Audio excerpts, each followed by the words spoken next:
Salut Internet. Aujourd'hui, mardi le 17 octobre 2023, c'est la voix de Farafenni, révolutionnaire malien. Une salutation fraternelle à tous les États de l'Afrique noire.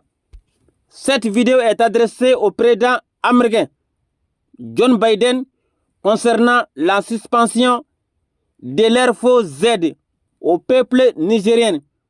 Excellence, Monsieur le Président John Biden, ni Amérique et ni Europe, aucun d'entre vous n'ont jamais aidé les peuples nigériens. Je dis avec certitude, je répète encore une dernière fois, Excellence, Monsieur le Président John Biden, ni Amérique et ni Europe, aucun d'entre vous n'ont jamais aidé les peuples nigériens. Je dis avec certitude, les Américains font leurs aides sur le sol nigérien aux personnes qui font leur mission à la place des Américains. Monsieur le Président John Biden, les Américains et les Européens ne souhaitent jamais le développement d'aucun pays africain. Soyons clairs, le président français Emmanuel Macron a prononcé dans sa locution que les Européens et les Américains les Américains et les Africains ont un défi commun, mais que nous n'avons pas les intérêts communs, c'est-à-dire les Américains et les Européens ont des intérêts communs, mais ils n'ont pas des intérêts communs avec les Africains.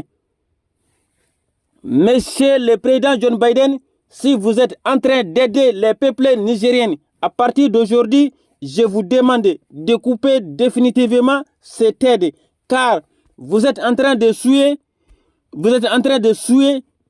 le nom des pays africains pour rien, alors que les Américains et les Européens sont les complices au sous-développement de tous les pays africains avec nos traîtres présidents africains qui ont la soif de la mentalité et d'irresponsabilité qui passent à longueur de journée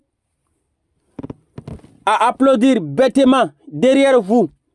Monsieur le Président John Biden, le Niger est le pays africain le plus pauvre sur la planète.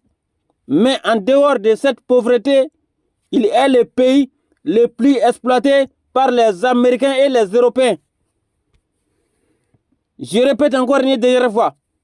Monsieur le Président John Biden, le Niger est le pays africain le plus pauvre sur la planète mais en dehors de cette pauvreté, il est le pays le plus exploité par les Américains et les Européens.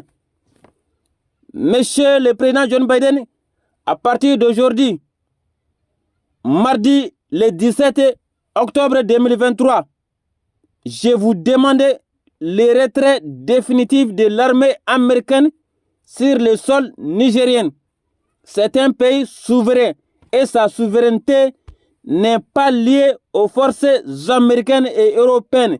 Sa souveraineté est liée aux forces armées nigériennes. Je répète encore une dernière fois.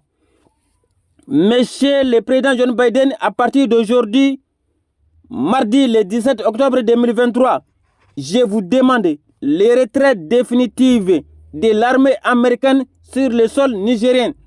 C'est un pays souverain et sa souveraineté n'est pas liée aux forces américaines et européennes.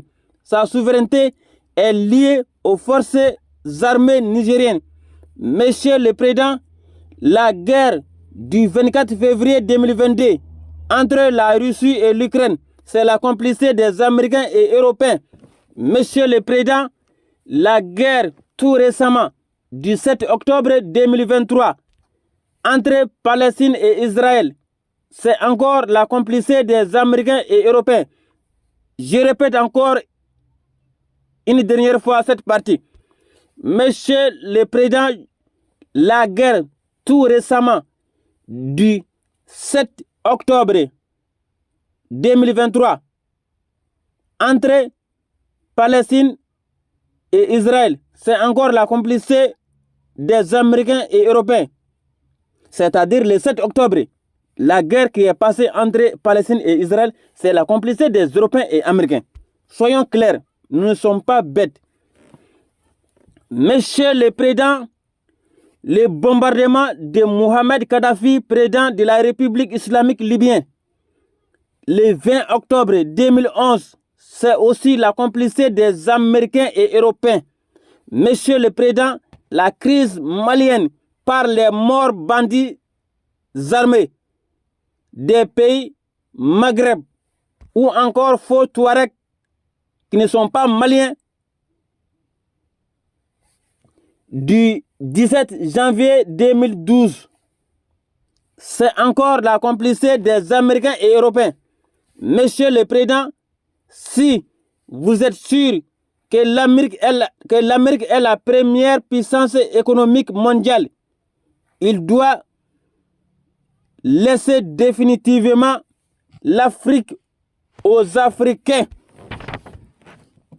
Il ne doit pas se mêler aux affaires africaines. Je répète encore une dernière fois cette partie. C'est très important. Monsieur le Président, si vous êtes sûr que l'Amérique est la première puissance économique mondiale, il doit laisser définitivement l'Afrique aux Africains. Et il ne doit pas se mêler aux affaires africaines. Monsieur le Président John Biden, en définitive, de tous ces arguments cités et précis, la crise qui traverse le monde depuis l'Antiquité à nos jours, c'est la complicité des Américains et Européens. Je répète encore une dernière fois. Monsieur le Président John Biden, en définitive, de tous ces arguments cités et précis, la crise qui traverse le monde depuis l'Antiquité à nos jours, c'est la complicité des Américains et Européens. Monsieur le Président, sans la guerre, les Américains et les Européens mourraient de faim. C'est-à-dire, la guerre qui se produit sur le continent européen, la guerre qui se produit sur le continent arabe et africain, c'est la complicité des Américains et Européens. Sans cette guerre, la population américaine et européenne mourrait de faim. Je répète encore une dernière fois. Monsieur le Président, sans la guerre qui se produit sur le continent arabe et africain, la population américaine et européenne mourrait de faim. Ils mourraient de faim car les présidents n'ont pas la mentalité de découvrir les biens pour les populations. C'est pour cela qu'ils produisent les guerres dans les pays où ils peuvent dominer économiquement et physiquement. C'est pour cela que le monde est chaud. C'est la complicité des Européens et Américains. Je dis avec certitude. Monsieur le Président, à celui qui n'a rien, sa patrie est son seul soutien. Je vous remercie.